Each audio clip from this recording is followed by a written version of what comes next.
La obediencia según el padre Castellani, la segunda parte, el segundo texto, extraído del libro El ruiseñor fusilado. Digresión sobre la obediencia. La santa obediencia es una gran virtud, pertenece al género de las virtudes morales, que se discute si en el cristiano son infusas o no son infusas, y a la especie de la virtud de la religión. Al cuarto mandamiento, primera tabla, deberes para con Dios y no para con el prójimo. Los padres representan a Dios. Ninguna fuerza de este mundo será capaz de quitar a Jacinto Verdaguer el San Benito de desobediente, que le cuelga incluso la enciclopedia Espasa. Pero hay desobedientes y desobedientes. No hay que confundir la obediencia con la paciencia. Tener que hacer cosas absurdas por fuerza no es obediencia, sino paciencia. Y si se acaba la paciencia, porque la paciencia se acaba, algunas veces depende incluso de las fuerzas físicas, surge una singular especie de desobediente.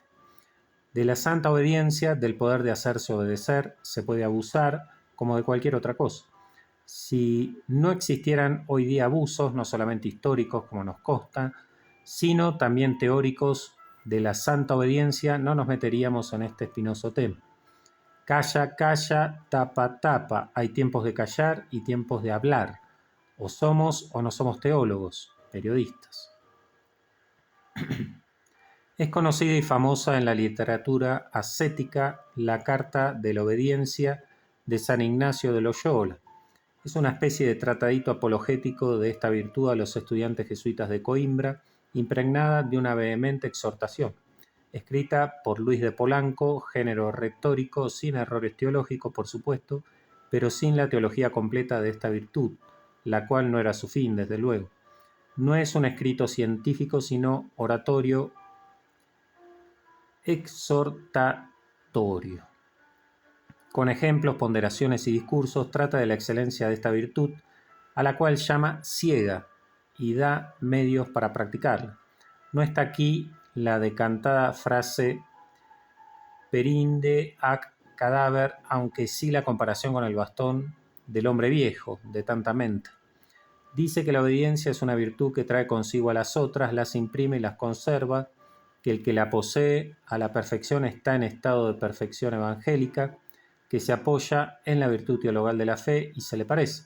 Todo esto es verdad incontestable. Mas la carta no define el fin específico de la virtud de la obediencia, su esencia filosófica, ni su dependencia de las otras virtudes. Apunta, sí, de paso, sin explicarlos nada, sus torpes extremos que son el absurdo y el pecado. Vale decir, no se puede obedecer en lo que es ilícito y no puede haber obediencia de entendimiento delante de algo manifiestamente falso. Notemos de paso que la expresión obediencia de entendimiento es metáfora y no exacta. Es metafórica y no exacta. La obediencia es una virtud de la voluntad y su sujeto no puede ser el entendimiento. Obediencia de entendimiento solo puede significar obediencia en la que, por justas razones o sin ellas, se suspende el ejercicio del entendimiento. En suma, la voluntad puede hacernos cerrar los ojos, pero no puede hacer que veamos árboles azules o ranas con pelos a ojos vistas. No es necesaria ni es posible esta carta, mediocre y tosca en su teología, pero correcta en puridad, para explicar los abusos actuales de la santa obediencia a que nos referimos arriba. Basta para ello la pícara condición humana y el apetito de mandar, tan fuerte en el hombre como los otros apetitos, y aún más fuerte a veces en los que han renunciado mal a otros apetitos, en virtud de la ley de compensación. Hay casos en que la perra de la lujuria, echada por la puerta, vuelve sigilosamente por la ventana.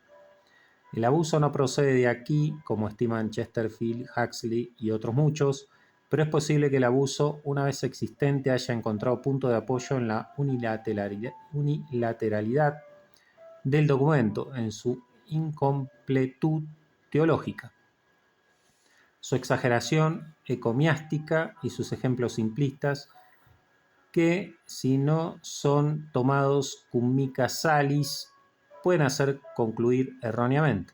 Es sabido que toda práctica, viciosa o no, tiende siempre a hacerse su teoría o a tomarla prestada en cualquier parte. La práctica viciosa con respecto a la obediencia religiosa se podría resumir en estas proposiciones teóricas falsas.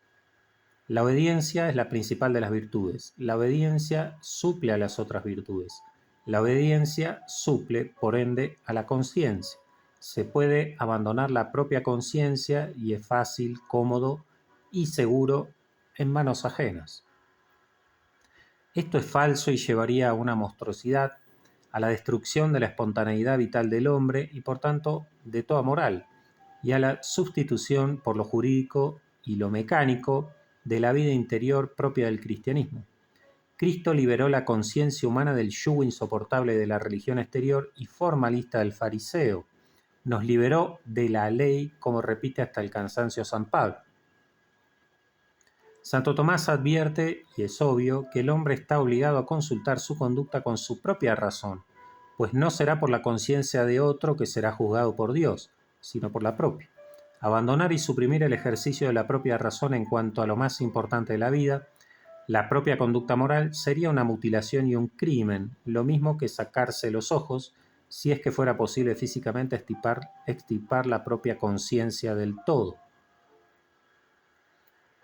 No dice esto la carta ciertamente, pero no se puede negar que sus expresiones místicas y ponderativas tiran hacia allá y dan asa a la perfección que a la interpretación que Pascal, Chesterfield y Huxley le dan, de donde salió la vulgar calumnia contra los jesuitas de suprimir la personalidad humana. Demasiadamente preocupado por reducir al súbdito que obedece poco, Polanco olvida al superior que manda demasiado. Pero mandar demasiado existió mucho antes que esta carta, siempre. Es una acariciada tendencia de la condición humana, la voluntad de poderío. Hay tres tipos de esos hombres que los españoles llaman mandamás: el inepto, el prepotente y el perverso. Hay hombres que abusan de la autoridad por lo mismo que tienen poca, como esos hombres sexualmente débiles que son extremadamente salaces. Teniendo pocos dones de mando, pocas luces o poco prestigio, poca energía y constancia, en suma, poca aptitud nativa y estando indebidamente, por cierto, en puesto de autoridad, para mantenerla no tienen más remedio que exagerarla, haciendo alcaldadas, como dicen, y levantando mucho la voz en el ordeno y mando. El sargentón, el temor de no ser obedecidos o la semiconciencia de no merecer el mando, los hace mandones. Son más ridículos que temibles. El comisario de campaña puebla los sainetes argentinos. El segundo tipo es más de temer, el prepotente. Ha sido ganado por el deleite de imponer su voluntad, que es un deleite como cualquier otro y aún mayor que otros. Hay religiosos que por el hecho de haberse encerrado y haber renunciado a la mujer, se estiman ya libres del todo del mundo y sus pasiones. Algunos de ellos caen en las pasiones espirituales, que son más peligrosas que las carnales, sobre todo cuando no han purgado a fondo, por la noche oscura, la raíz de las carnales. A algunos, las renuncias que han hecho les han dejado en el fondo una cicatriz y a veces una verdadera úlcera de resentimiento, que busca sigilosamente compensaciones y las halla. El poder corrompe siempre a aquel que lo desea. Este hombre convierte a su prójimo en instrumento y por tanto deja de ser su hermano. La angurria del mando, la sensualidad del poder, es una pasión tan peligrosa y más grave que la otra sensualidad. Pero vaya usted a contar esto a uno de estos mandamases, cuando ya se ha encaprichado y ha comenzado a endiosarse. El gusto de meterse en la vida y la persona del prójimo, de ser juez de sus actos y aún pensamientos, de cortarlo a la propia medida, de recoger la gloria del trabajo y del valer ajeno, de sentársele encima a uno que vale más que nosotros, se vuelve una pasión devoradora que fácilmente se ciega y se ignora a sí misma, disfrazándose. Este mandamás todo lo hace por Dios, por la Iglesia y por la Orden, como el obispo Morgades. Los calzados de aquel tiempo, escribe San Juan de la Cruz, están tocados del vicio de la ambición, mas todo lo que hacen lo coloran de religión y celo del servicio divino, de manera que son incorregibles. De esta pasión nacen los manejos por mantenerse en el poder, el ocultar los fracasos, la simulación, el compadrazgo y el rasque con los otros sarnosos, las camarillas, la animosidad a los que pueden oponerse o simplemente ven claro, los informes falsos, la intriga, la mentira y la venganza. Destrúyese como consecuencia inevitable la fraternidad y después toda caridad, incluso la simple convivencia. La pasión del mando conduce a la perversidad. El tercer tipo de hombre que abusa de la autoridad es el perverso, el que destruye para tener la sensación de que él es el dueño, de que él es más, es decir, en el fondo, de que es Dios, porque es el vicio capital de la soberbia lo que está aquí en el fondo. El gran caractólogo Klages, en su penetrante estudio acerca de la perversidad, caracteriza al perverso como una voluntad pura, un querer por querer, una monstruosa adjudicación del prójimo al propio capricho, solamente por ser capricho mío. La maté porque era mía, y si ella resucitara, otra vez la mataría. Eso se ha visto, y no solo por desgracia, en el pobre gitano de la copla, esa ebriedad de la voluntad propia que únicamente se nutre ya de sí misma, que llega hasta la voluptuosidad de destruir, lo cual es perversidad, por la sencilla razón de que el destruir algo es el supremo acto de dominio. Los asesinatos repetidos y sin motivo alguno de los perversos clásicos, de un Jack the Ripper y un Bela Kiss, para no hablar de un Tiberio, tienen en el fondo esta pasión llevada a la locura, pero existe mucho más frecuentemente el tipo negativo, el funcionario destructor que odia a todo lo que sobresale y siente un sordo rencor a la vida, dolor del bien ajeno, como definen a la envidia. Es sabido que la ley del tirano es abatir toda cabeza que sobresalga. Haec lex tyranni est, omne excelsum in regno cadat.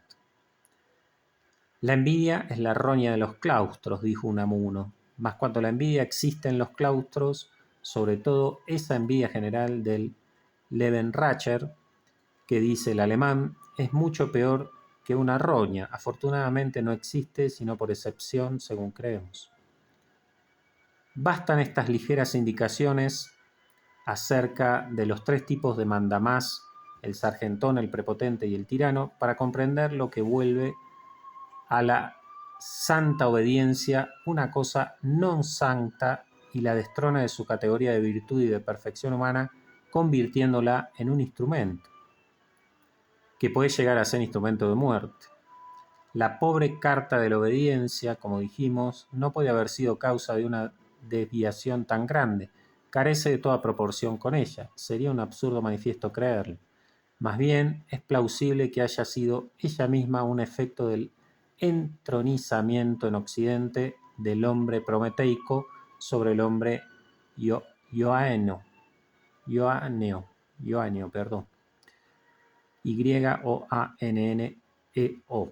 que diría Schubert, que suele marcarlo como visible en este mismo tiempo en el Renacimiento, es decir, el entronizamiento de la acción sobre la contemplación, del derecho sobre la caridad, de lo exterior sobre lo interior en la cristiandad, la devoración de lo psicológico y lo personal por lo jurídico, lo legal y lo automático, la juridicidad eclesiástica, los códigos, reglamentaciones y edictos excesivos, sustituyendo a las relaciones flexibles y humanas de la amistad, la burocracia impersonal e impasible en el gobierno de la Iglesia. No os llamaré siervos sino amigos, dijo Cristo. Sea ello como fuere, la cuestión es que la obediencia es una virtud moral que solo puede permanecer virtud en el ámbito de la caridad y en acuerdo con la prudencia. La virtud cardinal de la prudencia regula todas las obras, la virtud teologal de la caridad las inicia y las corona. Sin eso no hay verdadera virtud, sino simulacros de virtudes, las virtudes no donantes que odió Nietzsche. No sería virtud alguna obedecer a un loco, evidentemente, como no lo es dejarse guiar por un ciego. Ponemos el caso extremo para que se vea lo que queremos decir. Si el loco tiene el poder y puede castigarme, me someteré para evitar mayores males. Si acaso por eso no es virtud de obediencia. Es el caso que dice el hijo de Martín Fierro. Dice, creo, San Francisco, perdón, o quizá fue Sancho Panza, esta notable alabanza que un superior bueno es ángel, pero un malo es semejante a un loco con una lanza. Prudencia es la recta regulación de lo por hacer, es la percepción de medios y fines. Si un medio no es apto para un fin, ni la autoridad del superior, ni la obediencia o sumisión del súbdito cambiarán la naturaleza de las cosas, a la cual respeta siempre la prudencia. La obediencia versa siempre acerca de medios, no de fines. Entonces es el caso de manifestar su error al superior cuando hay verdadera convivencia, o bien sustituir el medio indicado por el medio apto, lo cual se llama interpretar la voluntad del superior, como en el caso de Verdaguer, lo cual supone a su vez que el superior fue sincero. Vaya a descansar a la gleba. Dudo mucho de que sea descanso para mí, responde. Vaya y verá cómo descansa. Vir obediens, loquetur victorias. Fue y no resultó descanso para él, sino al contrario. Volvió pues a Barcelona. Si el obispo quiere que descanse, quiere que vuelva a Barcelona. Sabemos cierto por sus cartas que de hecho el obispo no quería que descansara, sino quitarlo del medio. Chafarlo, como escribió imprudentemente al marqués. Y este es el otro caso en que no funciona más la obediencia, ni puede ser virtud, cuando no existe el ámbito y la atmósfera de la caridad, por lo menos en su grado mínimo. Rota la convivencia, luego no se puede hablar de obediencia. Obedecer a un enemigo sería locura, porque un enemigo tira a destruirme. Sería suicidio. Repito esto, esta línea del padre Castellani que parece escrita exactamente para esta época que estamos viviendo. Obedecer a un enemigo sería locura, porque un enemigo tira a destruirme, sería suicidio. De modo que cuando surgen en un claustro oposiciones, animosidades personales y rencores que pueden llegar al odio profundo, hablar de obediencia o desobediencia es el cuento del tío. Lo peor para las víctimas de estas situaciones es que no surgen ellas de golpe ni son claras al instante, sino que devienen. Después de pasadas se ve claro, pero mientras devienen, la perplejidad de conciencia es una gran tortura porque todo para una conciencia delicada, sobre todo para una conciencia delicada, porque la Iglesia tiene el poder de obligar en conciencia. Poder tanto más fuerte cuanto más fe y amor tiene el obligado. La tortura de la perplejidad de conciencia, The Divided Soul de los psicólogos, es una de las peores que existen, dice Juan de la Cruz. Ella explica la neurosis de Verdaguer en La gleba, su inmovilidad de un año y su falta de decisión en no resistir al precepto absurdo e inamistoso desde el primer momento. Así lo explicó él más tarde, clara y repetidamente. En resumen, esto es teología elemental y aún puro buen sentido. La virtud de la obediencia no puede existir sino dentro de la caridad y junto a la prudencia. La caridad es el núcleo central del cristianismo, amar a Dios y amar al prójimo, y debe iniciar, acompañar y coronar todas las virtudes. Lo malo en el fariseísmo, que es subtracción de la caridad, es que conserva las formas y las palabras de ella. Extreme todos los recursos y finuras de la caridad y después impóngale el precepto. Extreme todos los recursos y finuras de la caridad y después impóngale el precepto. Oímos decir una vez, el precepto era imposible e inhumano, pero se extremaron todos los recursos y finuras de la caridad. Después se aplastó al tipo por desobediente. Esto es una cosa muy seria dentro de la Iglesia, es peor que un crimen. Es el pecado contra el Espíritu Santo. Con este llegamos al fin ético específico de la virtud de la obediencia, fin indicado muy de paso por San Ignacio en el fin de su carta.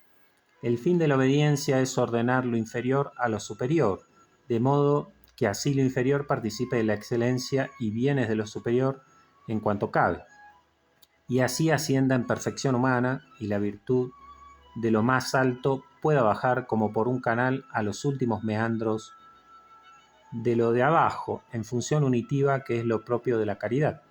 El discípulo, obedeciendo al maestro, empieza a participar de la ciencia del maestro, sabiendo lo mismo que él por autoridad antes que por propia visión, y en orden a la propia visión, sabiduría incoada. El soldado, obedeciendo al general, participa del plan de campaña que él no sabría hacer, y así el obrero al arquitecto, el peón al ingeniero, etc. Este es el fin y el bien de la virtud de obediencia. Este es el valor que está encerrado en ella, como dicen los filósofos de hoy. Hay una nota a pie de página. Veamos esta doctrina de Santo Tomás expresada por un filósofo moderno, Max Scheler. El conocimiento moral admite grados de autonomía. Para que una persona sea reconocida como autónoma, es decir, perteneciente al orden moral, es necesario que posea un cierto grado de visión moral por sí misma. Una obediencia del todo ciega a un orden o a la tradición es una ausencia de personalidad moral. Pero esta percepción moral autónoma no es forzoso que sea dirigida hacia los valores morales mismos.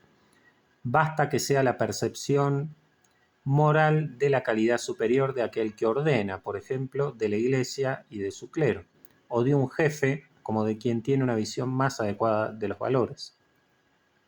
En suma, la autonomía de la voluntad y una cierta autonomía de la percepción moral son una premisa necesaria de la moralidad de una persona, pero esto no excluye, por supuesto, la obediencia a personas que tienen una visión más clara de valores morales. Max Scheler, Des Formalismus in der Ethik, páginas 502-521. Volvemos al texto. Claro es que esto supone sociedad en orden. Para que la sabiduría descienda a lo bajo por el canal de la santa obediencia, es menester que arriba haya sabiduría. Si no, puede descender otra cosa, cualquier cosa. En el caso no imposible y en nuestros días, según tenemos frecuente, en que se dé la selección al revés, por la cual nos sobreflotan los que exceden en intelecto, como dice Santo Tomás, sino los que exceden en otras cualidades, como el saber administrar dinero, el saber maquiavelizar trapisondas, el saber rezar en voz alta y hablar untuoso, lo que llaman piedad, y aún el saber mentir y embaucar a todo el mundo, caso de la demagogia. En suma, si arriba no hay sino necedad, ignorancia o maldad, cesa el objeto formal de la obediencia. Desaparece ella y aparece a lo más la disciplina, que no es lo mismo. Se somete uno entonces por otra razón formal.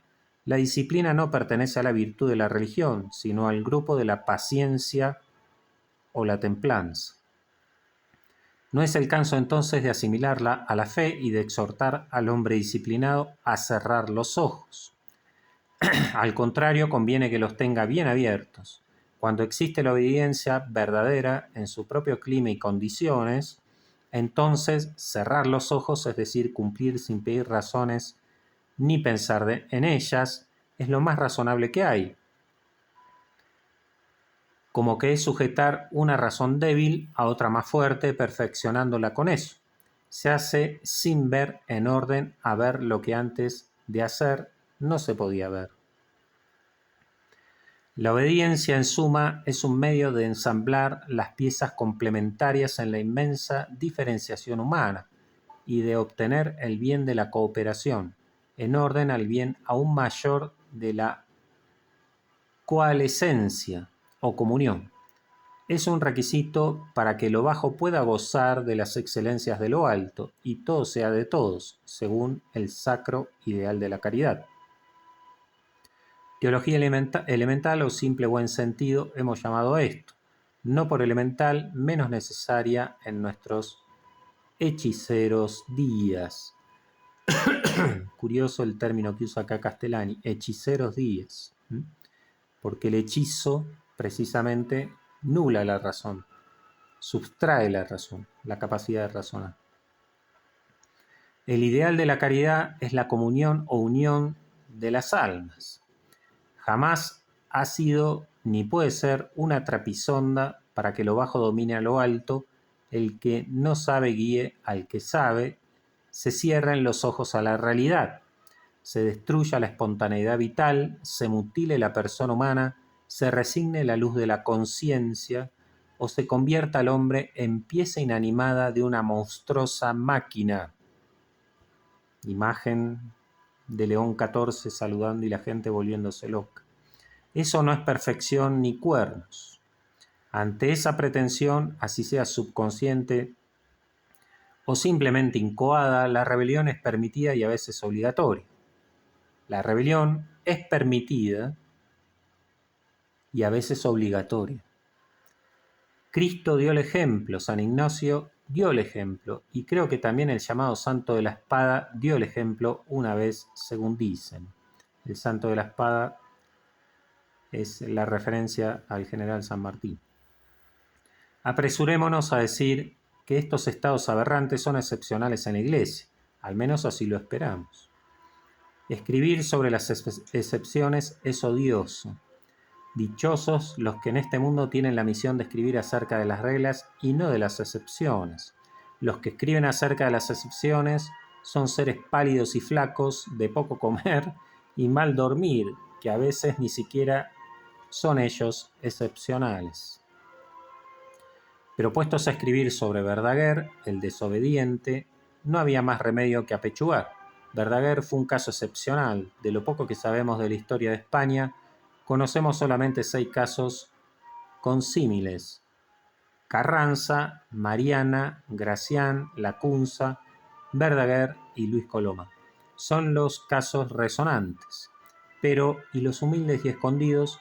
Los casos en que no hubo choque y la víctima fue liquidada sin ruido, los soldados desconocidos de la conciencia, los mártires informes de la personalidad humana. En Chile existe el caso de los mártires de Caucete, que fueron mandados al encuentro de una tribu de indio furiosa porque habían quitado al cacique sus mujeres, por religión, se entiende. Expusieron al superior, el célebre cristiano nuevo José de Acosta, la situación fatal para ellos manifiesta, y éste reiteró temerariamente la orden. Obedecieron y se hicieron matar a palos inútilmente. No hubiese sido mejor que lo mataran ellos a palos al prepotente judío. Perdón. Nos remitimos al juicio de la Santa Madre Iglesia. Hasta aquí el texto de Castellani con su humor característico. Más claro, agua. Lo dice Castellani claramente. A veces es obligación desobedecer. Cuando el superior es lo que es, como él describe. Entonces acá Castellani nos clarifica el panorama, nos ilumina. Nunca hay que cerrar los ojos y apagar la conciencia frente al mal, incluso dentro de la iglesia.